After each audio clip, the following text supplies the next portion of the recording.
आप देख रहे हैं UCN न्यूज, खबर वही जो हो सही। हम हमेशा अयोध्या के संरक्षक रहे हैं। हमको राम रक्षा नहीं आ रही, लेकिन हम राम के रक्षक हैं। उस नाते हम राम रक्षा की बात करते हैं। ये राम मंदिर का जो ट्रस्ट है वो चोर महामंडल है। ब्रजभूषण शरण सिंह जी है, वहाँ बड़े नेता है, लोग उनको बाहुबली नेता बोलते हैं। वो भी डर गए, अरे मैं किसी का नाम लूँगा, यहाँ क्या हो रहा है तो मेरी खैर नहीं है, मुझे डर लगता है। और राम को ये लोगों ने किडनैप किया है, बंदी बनाया है। सेक्युलर होना क्या पाप है क्या? बाला साहब ठाकरे सबसे बड़े सेक्युलर थे, आपको मालूम है? ये बीजेपी के लोग हैं, ठेकेदार है। मैं आपको बताता हूँ, जब उनकी सत्ता जाएगी ना, 90% ये हिंदुत्ववादी बीजेपी खाली हो जाएगी और सब सेक्युलर बन जाएगी। RSS को हाफ चड्डी बोलने वाला ऑन रिकॉर्ड ये नारायण राणे का बेटा है, जो मंत्री है अभी कैबिनेट में। उनके साथ आप बैठ रहे हो, कौन सा हिंदुत्व? जिस दिन अमित शाह जी दिल्ली में आए, पार्टी के अध्यक्ष बन गए और उनका जो एक नया एजेंडा बन गया कि सभी रीजनल पार्टीज को ख़त्म करो या गुलाम बना दो, उससे देश में अशांति और अस्थिरता फैली। नमस्कार, स्वागत है आपका यूसन पॉडकास्ट देख रहे हैं आप। और आज हमारे साथ बेहद ही ख़ास शख्सियत मौजूद है। एक तरीके से ये शख्सियत या ये राजनेता ऐसे हैं जो एक तरीके से दिन भर क्या कुछ चैनलों में खबरें चलेगी उसकी भूमिका सुबह सुबह तय करते हैं। शिवसेना UBT के फायर ब्रांड नेता संजय राउत सर बहुत बहुत स्वागत है आपका। एक ख़ास उपक्रम के लिए, एक ख़ास आंदोलन के लिए आप नागपुर आए हैं। राम की रक्षा का बीड़ा जो है वो आपकी पार्टी ने उठाया, आपने आपके एक बयान में भी दिया। राम जिनकी रक्षा या एक तरीके से राम सबकी रक्षा करते हैं, उनकी रक्षा करने की नौबत आखिर क्यों आन पड़ी? नहीं, राम तो सबकी रक्षा करते हैं। राम यानी हमारा धर्म है। जो हिंदुत्व जो लोग अब हिंदुत्व का नारा दे रहे हैं, राम के सिवाय वो नारा पूरा नहीं होगा। आप किसी भी भगवान का नाम लीजिए, संस्कृति का नाम लीजिए, लेकिन जब तक राम नहीं आता है तब तक आपका जो हिंदुत्व है वो उसको पूर्णत्व नहीं आएगा। तो ये राम मंदिर का जो एक बहुत बड़ा संघर्ष हुआ वो इसलिए हुआ ना, राम के नाम पर तो देश एक हो गया ना, और किसी नाम पर नहीं होता है देश। राम के नाम पर इस देश के हिंदुओं ने होट किया है। राम के नाम पर लोग अयोध्या में जमा हुए, राम के नाम पर लोगों ने गोलियां खाई, राम के नाम पर वो जो सरयू नदी है वो पूरी लाल हो गई थी खून से, हमने देखा है, मैं था वहाँ। सब कुछ राम के नाम पर हुआ है और पूरा देश था, कोई एक पार्टी नहीं थी। जैसे शिवसेना भी थी, बजरंग दल भी थे, विश्व हिंदू परिषद थी, और ऐसे भी हज़ारों लाखों लोग थे जिसको कोई पार्टी नहीं थी या कुछ संगठन नहीं था। लोग ऐसे आ गए तो मंदिर राम की जन्मभूमि मुक्त हो गई। लेकिन बात ये तो अभी जो प्रधानमंत्री है नरेंद्र मोदी जी, हिंदुत्व के सबसे बड़े आज के जो नेता बोलते हैं, वो तो वहाँ कहीं नहीं थे। अमित शाह भी नहीं थे, कोई नहीं थे यहाँ। वो लोग थे, अडवाणी साहब थे, उमा भारती थी, साध्वी ऋतंबरा थी, विनय कटियार जी थे, हाँ, अशोक सिंघल जी थे, मुझे याद है श्रीचंद दीक्षित थे। ये सब लोग वहाँ थे, ये लोग नहीं थे। लेकिन आज ये लोग राम मंदिर के ठेकेदार बन गए। बनने दो, आपकी सत्ता है। आप कोषाध्यक्ष क्या है, खजीनदार बोलते हैं हमारे यहाँ, वो चाबी आपके पास है खजीने की, तो आपको रक्षा करनी चाहिए ना राम की, मंदिर की। आपके सामने CCTV कैमरे पर कागज़ लगाकर आपकी दान पेटियाँ लूटी जा रही है, आपके लोग लूट रहे हैं, आप क्या कर रहे हो? इसलिए लगता है कि राम को रक्षा की ज़रूरत है। 550 करोड़ का घोटाला है लगभग दान पेटी का। बाद में वो चढ़ावा वगैरह जो आता है वो कहाँ गायब हो गया? राम के अलंकार गायब हो गए, सीता माई के अलंकार गायब हो गए, सीता माई का मंगलसूत्र गायब हो गया। हाँ, ये कैसा हो सकता है इस देश में जो राम के नाम पर राजनीति करते हैं यहाँ बैठकर? हम तो नहीं राजनीति कर रहे ना अभी। आप तो बोलते हैं हमने हिंदुत्व तो छोड़ दिया है, तो आपने अगर पकड़ा है हमारा हिंदुत्व तो लूट के लिए पकड़ा है क्या? राम को ज़रूरत है आप सिक्योरिटी की। राम रक्षा का मतलब है राम की रक्षा। अभी किसी ने आज सवाल पूछा बीजेपी के लोगों ने, ये लोग राम की रक्षा करने जाए, राम का अपमान है। राम की लूट अपमान नहीं है क्या? हम हमेशा अयोध्या के संरक्षक रहे हैं। ये हिंदू हृदय सम्राट बाला साहब ठाकरे जी की भूमिका रही, इसीलिए आंदोलन ये ऊपर चला गया था। जब बाबरी टूट रही थी ना, तो आप लोग भाग रहे थे, भागम भाग हो रही थी हमारे आंखों के सामने। भाग गए थे लोग सब वहाँ से, रो रहे थे, अरे ऐसा कैसा टूट गया, अभी क्या होगा क्या। तो बाला साहब ठाकरे हिंदू हृदय सम्राट, उसने कहा अगर ये काम मेरे शिव सैनिकों ने किया है बाबरी तोड़ने का, तो मुझे अभिमान है, गर्व है। ये हिम्मत थी उसमें। और ये मंदिर को आपने लूट लिया है। अभी क्यों लूट लिया? आपकी हिम्मत कैसे होगी? आप घर घर में जाकर 5-5, 10-10 रुपया जमा किया था पूरे देश में मंदिर के लिए। आपने कहा था कि मंदिर के निर्माण में सबका सहभाग होना चाहिए। लोगों ने 5 रुपया, 10 रुपया, 1 रुपया दिया है और आपने ये लूटा है। तो हमको लगता है कि लोगों को वापस बताना पड़ेगा कि आपने जो दान दिया था वो कैसे लूट लिया है हिंदुत्व के नाम पर। और हम तो शुरू किया मुंबई में, हमारा एक बहुत बड़ा आंदोलन हमने शुरू किया मुंबई में। फिर उद्धव जी बोले कि नहीं, हमको नागपुर में करना चाहिए। बोले चलो नागपुर में करेंगे हम। तो नागपुर में कल उद्धव ठाकरे जी आ रहे हैं, 18 तारीख को लोग जमा होंगे यहाँ। हमने मुख्यमंत्री जी को भी न्योता दिया है कि आप आइए। हमने सरसंघ चालक परम पूज्य आदरणीय मोहन राव भागवत साहब को भी निमंत्रित किया है। जो भी राम भक्त है सबको बुलाया है। ये कोई राजनीतिक प्रोग्राम नहीं है। मुख्यमंत्री के शहर में राम रक्षा का पठन होगा और क्या हो गया? संयोग ऐसा है कि जिस मंदिर में राम रक्षा का पठन होगा उसके सभासद खुद राज्य के मुख्यमंत्री हैं।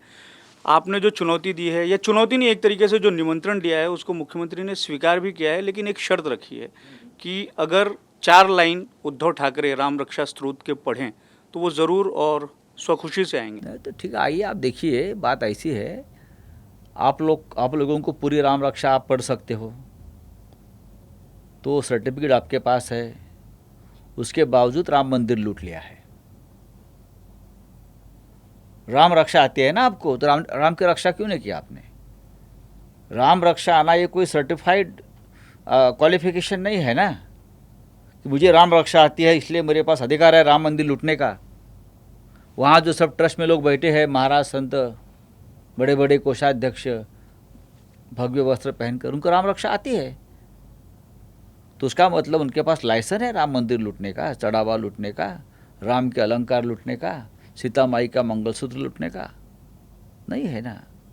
ठीक है, आप हमको राम रक्षा नहीं आ रही है, लेकिन हम राम के रक्षक है, उस नाते हम राम रक्षा की बात करते हैं। जो किताबी राम रक्षा वो आपको आती है, लेकिन राम के रक्षक है, उस नाते हम राम रक्षा आंदोलन कर रहे हैं। आप नाम नहीं ले रहे हैं, गोविंद गिरी महाराज कोषाध्यक्ष, जिस दिन नागपुर में आपने बयान दिया और उन पर गंभीर आरोप लगाए, उसी दिन उनका भी बयान आया और उन्होंने कहा कि जो मीडिया में उनको लेके खबरें चल रही हैं कि वो इस्तीफ़ा देने वाले हैं या इस्तीफ़ा देंगे, ये सब निरर्थक है और इस समय मंदिर ट्रस्ट को उनकी ज़रूरत है और वो पीछे कैसे हट सकते हैं। तो उनका तो एक तरीके से मूड है कि वो रहेंगे और ये जो सारी चीज़ें हो रही हैं उसको रहने दो। देखिए, ये राम मंदिर का जो ट्रस्ट है वो चोर महामंडल है, ये आप सिद्ध हो गया है। ये मैं नहीं बोल रहा हूँ। ट्रस्ट के जो अध्यक्ष है नृपेंद्र मिश्रा, वो क्या कहा कि ये चोरी देखकर मेरे आंखों में आंसू आ गए, यह कलंक है। ये मैं कहता हूँ, या शिवसेना नहीं बोल रहे, ट्रस्ट के अध्यक्ष बोल रहे हैं ना कि ये कलंक है, ये हमें कलंक लगा है। जिम्मेदारी किसकी है? आप कोषाध्यक्ष है। अगर आप कोषाध्यक्ष है तो आपकी ये नैतिक जिम्मेदारी बनती है। जो कोष है, जो ट्रेजरी है, उसका रक्षण करना किसका काम है? उनका ही काम है। मैं क्या झूठ बोल रहा हूँ?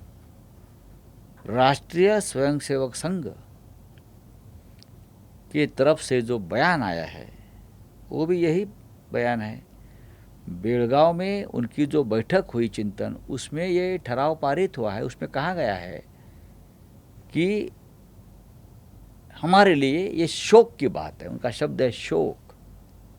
जिस प्रकार के राम मंदिर के अंदर चोरी हुई है करोड़ों की, ये हमारे लिए शोक की बात है। शोक, उसका मतलब चोरी हुई है।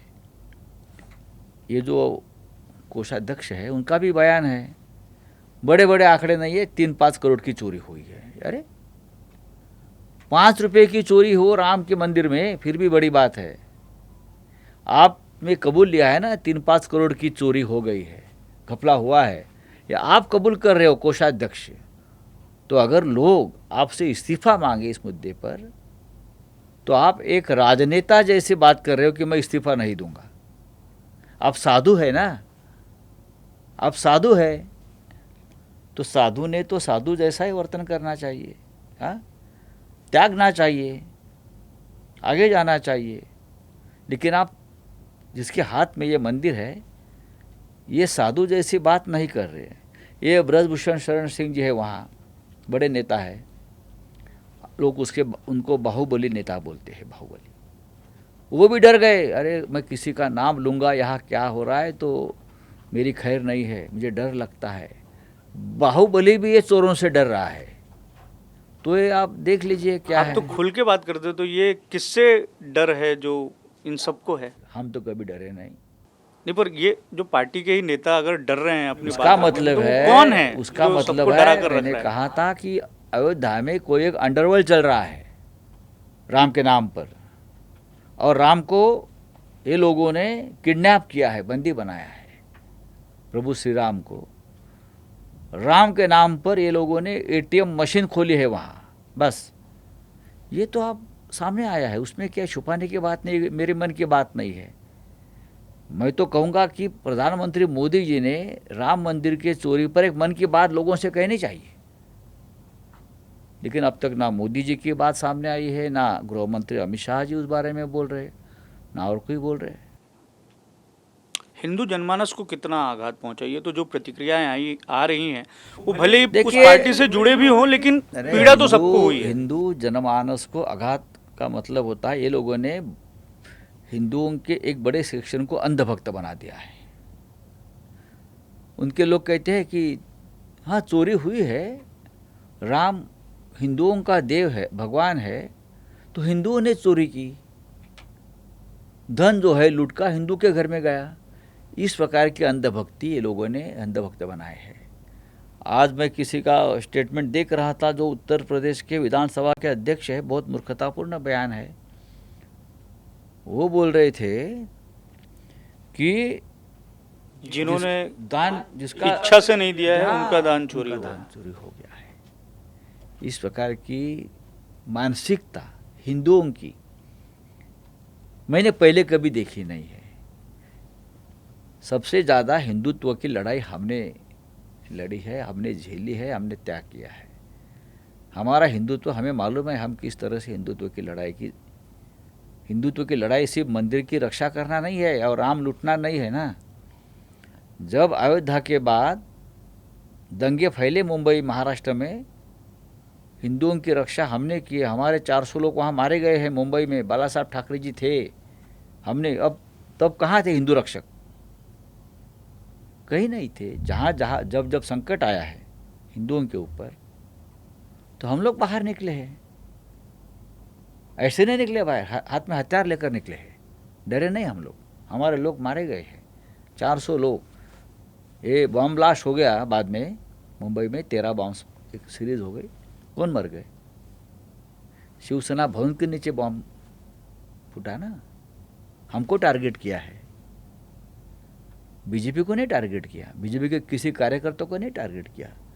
अगर वो हिंदुत्व रक्षक वगैरह जो बात के होते तो उनको टारगेट किया जाता है, लेकिन टारगेट हमेशा शिवसेना हो गई है। हिंदू हृदय सम्राट बाला साहब ठाकरे जी की शिवसेना हो गई है। अब हिंदुत्व का एजेंडा पार्टी का क्या कुछ है? अब भी वैसे ही है जैसा बाला साहब ठाकरे के हमने समय? कभी एजेंडा छोड़ा ही नहीं ना। हम महाविकास अघाड़ी में ज़रूर गए हैं, लेकिन हमारा एजेंडा जो है हिंदुत्व का, पर अब तो ये कहते हैं कि शिवसेना जो है यूबीटी वो सेक्युलर हो गई है। सेकुलर होना क्या पाप है क्या? बाला साहब ठाकरे सबसे बड़े सेक्युलर थे, आपको मालूम है।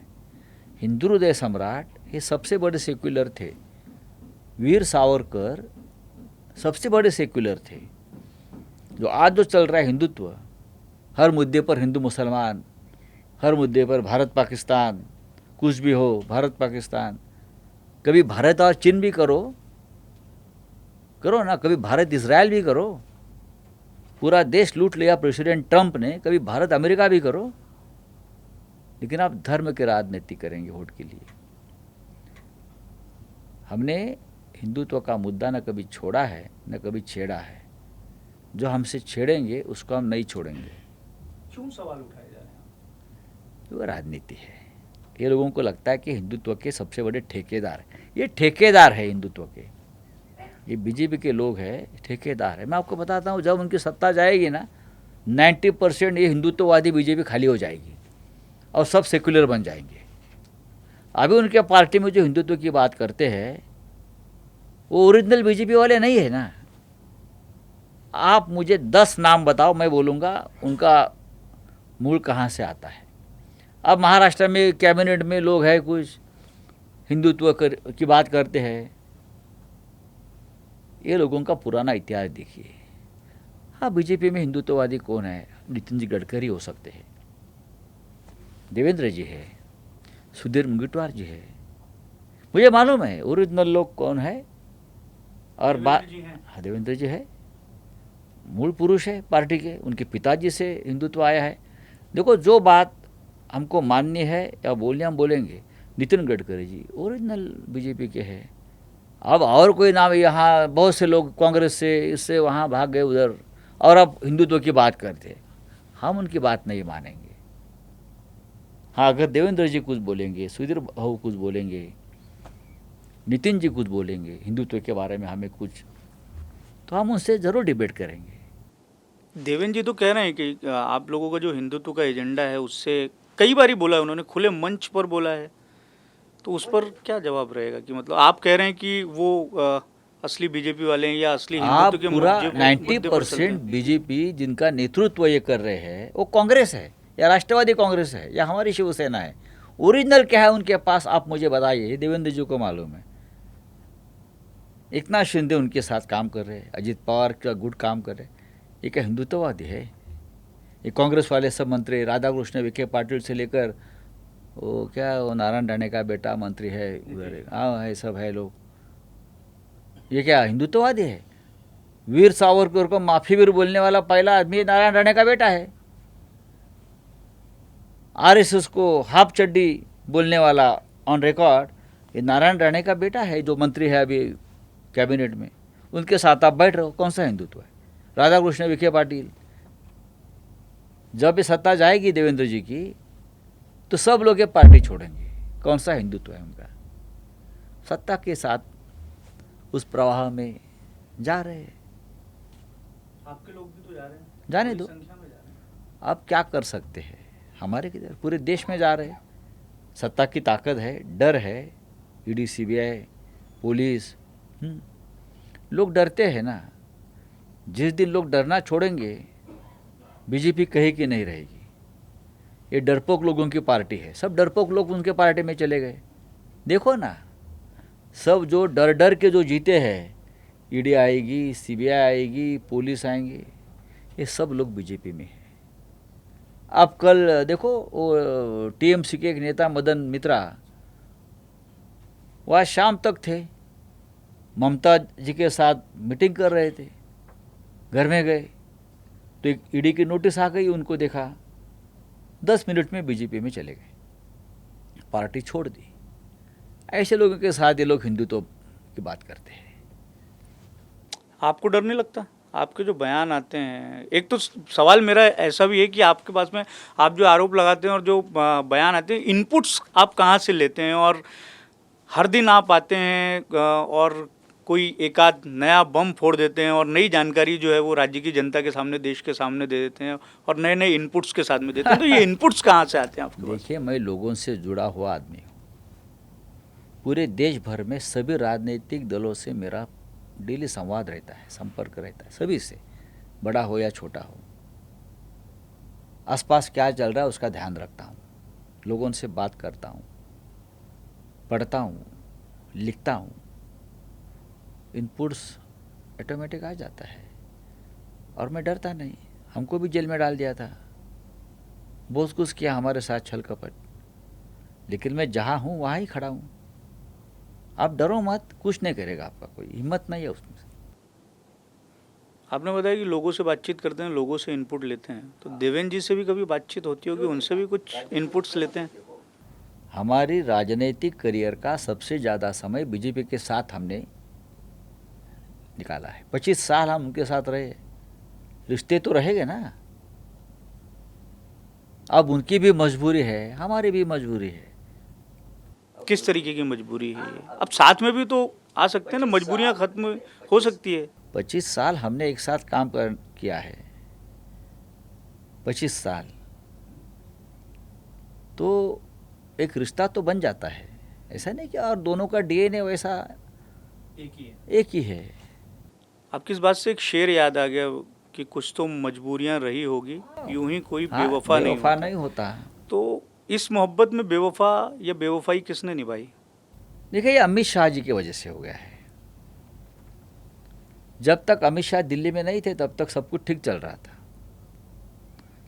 नरेंद्र मोदी जी से भी हमारे रिश्ते बहुत ही अच्छे रहे, लेकिन जिस दिन अमित शाह जी दिल्ली में आए, पार्टी के अध्यक्ष बन गए और उनका जो एक नया एजेंडा बन गया कि सभी रीजनल पार्टीज़ को ख़त्म करो या गुलाम बना दो, उससे देश में अशांति और अस्थिरता फैली है कि सबको खा जाऊंगा, सबको ख़त्म कर दूंगा और मैं ही रहूँगा।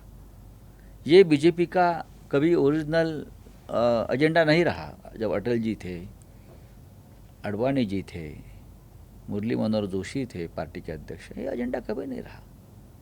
सबको साथ लेकर चलते थे। जॉर्ज फर्नांडिस थे एनडीए में, शरद यादव जी थे, नीतीश कुमार भी थे, सबको साथ लेकर चलते थे ये लोग और सब खुश थे एक दूसरे के साथ। किसी के मन में किसी के बारे में कड़वाहट नहीं थी। आज वो वातावरण है क्या? एकनाथ शिंदे को महीने में 10 बार जाकर अमित शाह के चरणों में बैठना पड़ता है। आप शिवसेना है ना, तो दिल्ली में क्या काम है आपका? आप खुद पार्टी के प्रमुख हो ना। मैं मानता हूँ वो जो पार्टी अमित शाह की पार्टी है, सिस्टर कंसर्न है अमित शाह की, और अजित पवार गुड है गुड, ये स्पष्ट होता है कि आपको अमित शाह से जाकर आदेश लेना पड़ता है।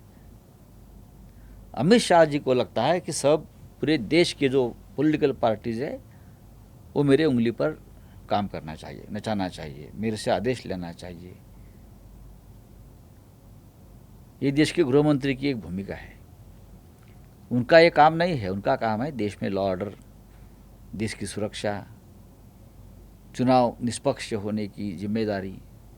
ये कोई भी काम ठीक से देश के गृह मंत्री नहीं कर रहे। पार्टी तोड़ना, सांसदों को खरीदना, धमकियां देना, ईडी सीबीआई का मिसयूज़ करना, ये काम गृह मंत्री आजकल कर रहा है। सरदार पटेल के कुर्सी पर आप बैठे हो, ये भूलो मत। जैसे कि कानून मंत्री जब बनता है तो हम कहते हैं कि डॉक्टर बाबा साहब आम्बेडकर के कुर्सी पर आप बैठे हो।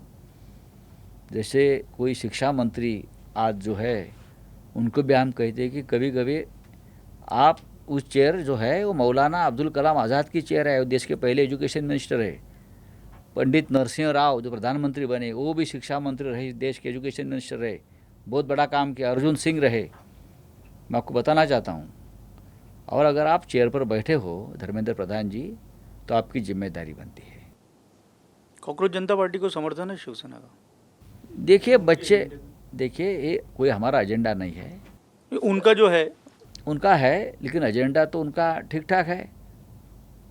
नीट के एग्ज़ाम में जो घपला हुआ है, जिस तरह से इतनी बड़ी महत्वपूर्ण एग्ज़ाम के पेपर लीक हो गए हैं, उसके खिलाफ अगर कोई आक्रोश करता है, कोई भी संगठन, तो उनको समर्थन सभी ने देना चाहिए।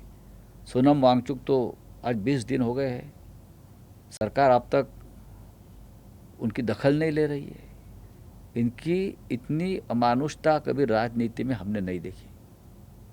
आपके घर के सामने, प्रधानमंत्री के घर के सामने इस देश की एक जाने मानी पर्यावरणवादी, शिक्षण तज्ञ, एजुकेशनिस्ट, हाँ, जिसने देश के लिए बहुत बड़ा काम किया है, ऐसी व्यक्ति कुपोषण 20 दिन से कर रही है और आप विदेश घूमने जा रहे हो, विदेश से आ रहे हो, इटली के प्राइम मिनिस्टर को चॉकलेट लेकर जा रहे हो, पानी का एक गिलास सोनम के पास लेकर जाइए और कुपोषण उसका छोड़ दीजिए। आप प्रधानमंत्री हो, आपका दिल बड़ा होना चाहिए। 19 में आपने एक बयान दिया था, पहला बयान मुझे लगता है कि आप ही का आया था कि राज्य में सरकार 2.5 साल की होगी। हाँ, उसके बाद में क्या कुछ बिगड़ गया और आपने जो बयान दिया था उसका आधार क्या था? क्या इस तरीके से जो है, क्योंकि अभी भी लोगों के मन में बहुत सारी चीज़ें, स्थितियां, परिस्थितियां क्लियर हो गई हैं, पर अब भी जो है मुझे लगता है कि बहुत सारे लोगों के मन में ये सवाल है और कई लोग आज भी हैं जो शिवसेना और बीजेपी का गठबंधन जो टूटा है उसको शायद पचा नहीं पा रहे हैं, किस तरीके से वो टूट गया। ये दोनों हमने नहीं तोड़ा है गठबंधन, किसी भी हालत में तोड़ा है बीजेपी ने। बोला ना, अमित शाह जी आने के बाद सब हो गया है नाटक। पर 2.5 साल सरकार रहेगी इसका वादा था। कैमरे के सामने अमित शाह ने किया है ना। होटल ब्लू सी है वर्ली में, वहाँ जो प्रेस कॉन्फ्रेंस हो गई, देवेंद्र फडणवीस ने कैमरे के सामने कहा है, जब 2014 में हम अलग लड़े थे, उस वक्त बाला साहब के मृत्यु के बाद, तब भी एक सीट के लिए अलायंस तोड़ दिया था अमित शाह जी ने। वापस आ गए, वापस एक साथ आने के बाद मातोश्री पे हो गई और वहाँ से हम निकल गए होटल ब्लू सी वर्ली में। तब पत्रकार बड़ी संख्या में थे वहाँ और देवेंद्र जी ने कहा कि अच्छी बात हो गई और हमारा ये तय हो गया कि विधानसभा के बाद पावर शेयरिंग, उनका शब्द है 50-50। अब पावर शेयरिंग में मुख्यमंत्री पद भी आता है ना 2.5 साल में, पावर शेयरिंग होगी 50-50%। मुख्यमंत्री पद कोई धर्मादाय पद नहीं है ना, सोशल वर्क का, वो भी पावर में आता है, ये समझना चाहिए। लेकिन जब नतीजा आ गए तो ये पलट गए। जो बात कैमरे के सामने की है उसका ऊपर लोग पलटने वाले लोग हैं। तो यही मानसिकता है ना राम मंदिर दान लूटने वाले की। ये लोग राम से धोखा कर सकते हैं, तो हमसे धोखा किया तो उसमें क्या बड़ी बात है। पर आप आंदोलन नागपुर में ही क्यों कर रहे हैं? उसकी कोई खास वजह या कुछ आने वाले समय में नागपुर की धरती से कुछ नए राजनीतिक संकेत, नई परिस्थितियां निकल कर नागपुर एक सामने ऐसा, आएंगी? देखिए, जब हम बीजेपी के साथ रहे 25 साल, तब प्रमोद महाजन जी थे, गोपीनाथ राव मुंडे थे, गडकरी साहब थे, तो सीट शेयरिंग होता था, वो हमेशा इस तरह से होता था, नागपुर विदर्भ हम देख लेंगे, आप मत देखो। तो हमारी पार्टी यहाँ बढ़ नहीं सकी। नागपुर में हमको एक भी सीट नहीं देते थे, तो ये उनके, लेकिन हम बोलते थे हिंदुत्व के नाते हमको ये डील जो है एक्सेप्ट करनी चाहिए। हम मुंबई कोंकण में लड़ते थे, मराठवाड़ा में लड़ते थे, बाकी सब जगह पे ये लोग लड़ते थे, उसमें नागपुर था।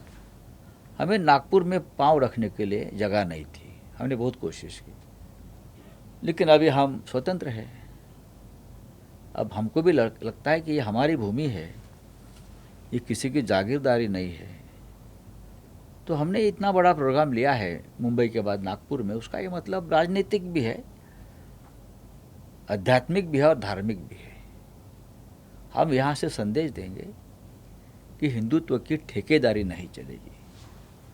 कुछ लोग हिंदुत्व के ठेकेदार बनकर जो राजनीति कर रहे हैं, नहीं, हम इस देश में थे इसलिए हिंदुत्व बढ़ गया है। बीजेपी को कोई गांव में पूछता नहीं था, एक पोस्टर लगाने के लिए उनके पास कार्यकर्ता नहीं थे, तो बाला साहब ठाकरे जी ने आदेश दिया था हमको, ये हमारे साथी है, अपना विचार हिंदुत्व का एक है, गांव गांव में उनको घुमाओ और उनके लोग चुन कर लाइए। वो ये भूल गए ये लोग अभी ये सब। 4 दिन बाद कल कार्यक्रम है, 18 तारीख को, 4 दिन बाद मुख्यमंत्री का जन्मदिन भी है, और जहां आप लोग राम रक्षा कर रहे हैं उसके ठीक बगल में उनकी उन्नति के लिए, उनकी प्रगति के लिए या ईश्वर से आशीर्वाद के लिए यज्ञ भी हो रहा है। अच्छी बात आप है। क्या शुभ संदेश देंगे, क्या नहीं, बधाई देखिए हमारे मित्र है, एक बात है, मित्र हैं आपके, हम तो मानते ही है। आज हम पर जो हम कैमरे के सामने जितनी राजनीतिक प्रतिद्वंदिता आप दोनों की दिखती है, आप बयान देते हैं, वो देते हैं, वो देते हैं, आप देते हैं। देखो अलग पार्टी है, वो मुख्यमंत्री है, अपोजिशन में है, उनको एक बात ज़रूर बोलनी पड़ेगी, तो हमको उनको जवाब देना पड़ेगा। अगर हम कुछ बोलेंगे तो उनको जवाब देना पड़ेगा। हमारी ये वैचारिक लड़ाई है ना, लड़ेंगे। इसलिए देखो हमको जेल में डाला है लोगों ने, मैंने किसी के ऊपर ब्लेम नहीं किया। मुझे जेल में डालना उनकी मजबूरी थी, पॉलिटिकल। केजरीवाल को जेल में डालना मोदी जी की मजबूरी थी। हेमंत सोरेन को जेल में डालना मोदी जी की मजबूरी थी, पॉलिटिकल। हम ऐसे नेता है, आपसे डरते नहीं। लोगों को डर जेल का रहता है, हम जेल से डरते नहीं ना।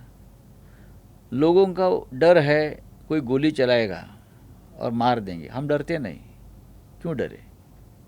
आप हमारे भाग्य नहीं, आप हमारा भाग्य नहीं लिख सकते। हम हमारा भाग्य लेकर आए हैं राजनीति में। हमारी पार्टी आपने 2 बार तोड़ी है, फिर भी हमारी पार्टी खड़ी है। आपने हमारी पार्टी को तोड़ सकते, जनता तय करेगी। क्या खूबी लगती है आपको? आप बता रहे हैं कि मित्र भी हैं सीएम साहब आपके, तो देखिए, क्या खूबी है उनकी एक राजनेता के तौर पर, एक व्यक्ति के तौर पर आप देखिए, देखते हैं? राज्य के मुख्यमंत्री है, राज्य के मुख्यमंत्री है, संस्कारी आदमी है। वो संस्कार रखना चाहिए जो उनको पिताजी के पास था, उनके पार्टी के पास पहले था ये संस्कार। आप जिस प्रकार की भाषा का इस्तेमाल कभी कभी वो करते हैं, उनका संस्कार मूल संस्कार नहीं है। चिढ़ना नहीं चाहिए। इस राज्य की परंपरा बहुत बड़ी है, विदर्भ की भी। वसंतराव नाइक जैसे मुख्यमंत्री 11 साल रहे, पूरे महाराष्ट्र ने उनको एक्सेप्ट किया। वो संस्कारी थे, सुधाकर राव नाइक थे। तो विदर्भ से जो भी नेता आए हैं वो बहुत ही संस्कारी नेता आए हैं, और हमने पूरे महाराष्ट्र ने उनका हमेशा आदर किया है।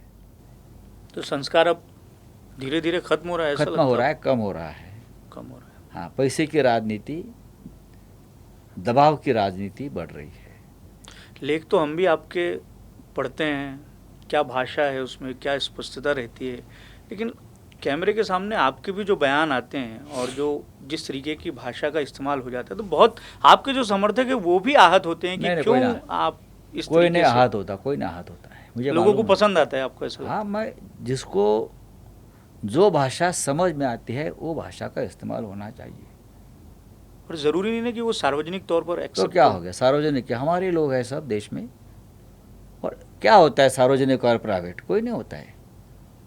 ये डबल स्टैंडर्ड का राजनीति हमने कभी नहीं की। बाला साहब ठाकरे का हमारे भी संस्कार है, डबल स्टैंडर्ड मत जियो, जो आपके मन में है वही करो। आपको लगता है कि आप जिस तरीके की भाषा का कभी कभी मैं कभी भी गलत भाषा का इस्तेमाल नहीं किया है, मैं दावे के साथ बोलता हूँ। आपके विरोधी इसी बात पे आपत्ति उठाते हैं कि आप जो भाषा, कौन विरोधी है, क्या है विरोधी? कल हम सत्ता में आएंगे तो हमारे भी लोग बन जाएंगे। उनको क्या है स्टेटस? मैं हूँ विरोधी, मैं मेरी भूमिका पर ठाम हूँ, चाहे सत्ता हो या चाहे सत्ता में न हो।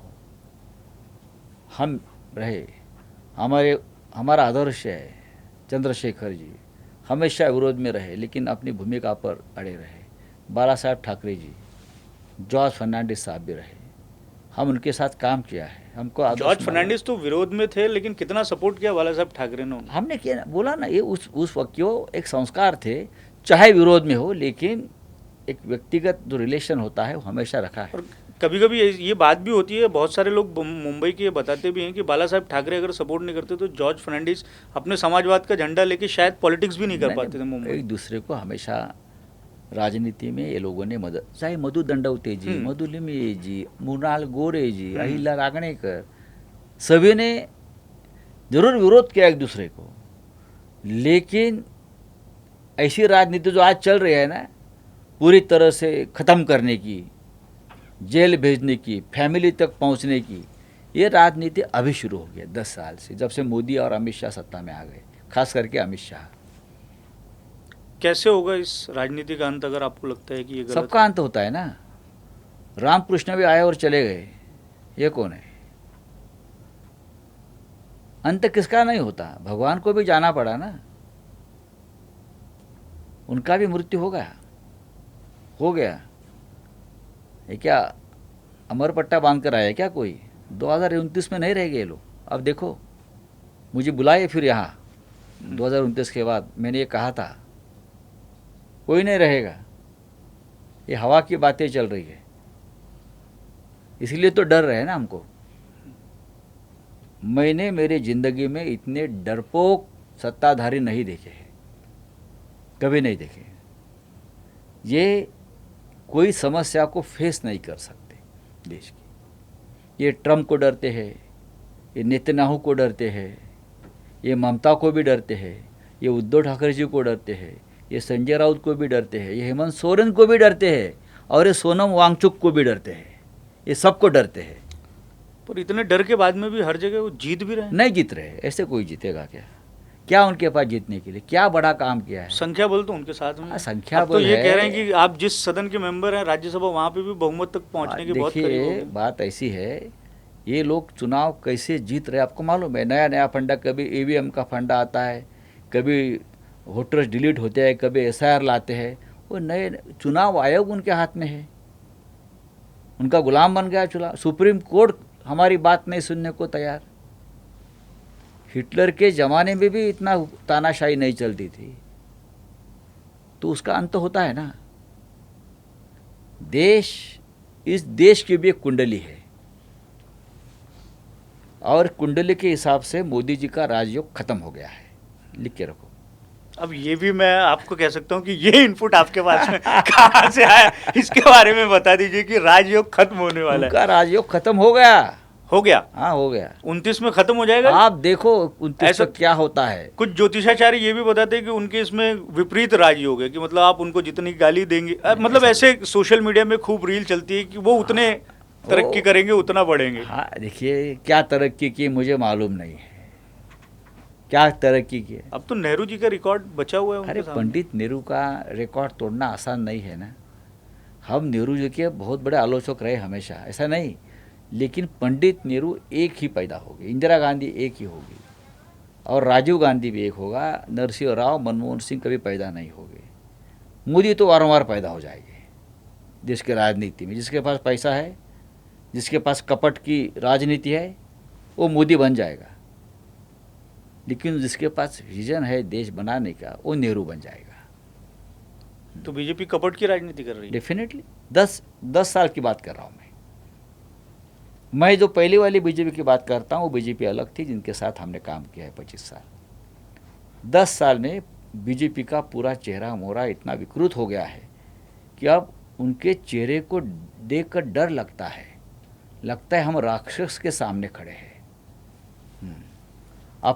उनके पार्टी में लोग एक दूसरे से बात करने से डरते हैं, इतना डर है। चलिए आपसे बातचीत खत्म करेंगे। मुझे लगता है कि एक सवाल और हो जाए आपसे। इन दिनों एक तो आपकी बात बड़ी ये रहती है कि आप बेबाकी से अपनी बात करते हैं। आप किसी को क्रिटिसाइज़ करते हैं तो बिल्कुल मन से करते हैं, तथ्यों के साथ में करते हैं। किसी का समर्थन करते हैं तो उनका भी बड़ा समर्थन करते हैं।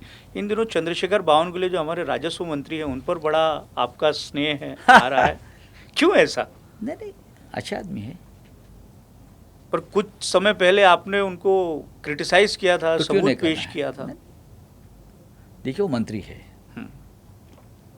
मंत्री होने के नाते अगर मेरे पास कोई बात आती है तो मैं मेरे ज़िंदगी में कोई भी बात अगर मेरे पास आती है और मुझे सच लगती है, तो सामने कौन है मैं देखता नहीं, मैं लोगों के सामने लाता हूँ।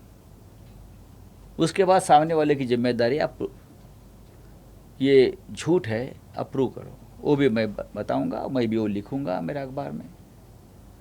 मैंने इतना ही कहा कि देवेंद्र जी दिल्ली में केंद्रीय राजनीति में जाने की बहुत बड़ी चांसेस है। अगर वो जाएंगे तो मुझे सवाल पूछा मुख्यमंत्री कौन बन सकते हैं। मैंने कहा एकनाथ शिंदे तो कभी नहीं बनेंगे, फिर कौन बनेगा? तो सबसे वरिष्ठ चंद्रशेखर बावनकुले जी है, वो ही बन सकते हैं। उसमें मैंने क्या गलत कहा? पर जिस दिन आपने ये बात कही, उस दिन देवेंद्र फडणवीस ने भी मीडिया को बयान दिया और बोले कि मैं परसों ही जाके आया हूँ, और थोड़ा सा एग्रेसिव होकर ही बोले कि मैं परसों ही जाके दिल्ली आया हूँ और दिल्ली जाते रहता हूँ। दिल्ली में जो होता है वो नीचे आने तक बहुत टाइम लगता है। और ये जो अमित शाह जी और मोदी जी है, उनके मन में क्या चल रहा है कोई नहीं भाप सकता। आप भाप सकते हैं? आप जिस तरीके से बता रहे हैं कि दिल्ली जाने वाले हैं, हो सकता है, मैं भाप सकता हूँ। बहुत बहुत शुक्रिया, बहुत बहुत धन्यवाद। बहुत मज़ा आया आपसे बातचीत करके, और आप ऐसे मौके हमें देते रहिए ताकि जो आपके पास में इनपुट्स आते हैं उस इनपुट से हम निकाल के कुछ हमारे तौर से हमारे दर्शकों तक हम पहुंचाते रहें, ताकि उन्हें भी आनंद आए, मज़ा आए और नई नई जानकारियां मिले, और ख़ास तौर से जो राजनीति चल रही है राज्य की उसको जानने समझने का मौका मिले। बहुत बहुत शुक्रिया। Thank you. आप देख रहे हैं UCN न्यूज, खबर वही जो हो सही।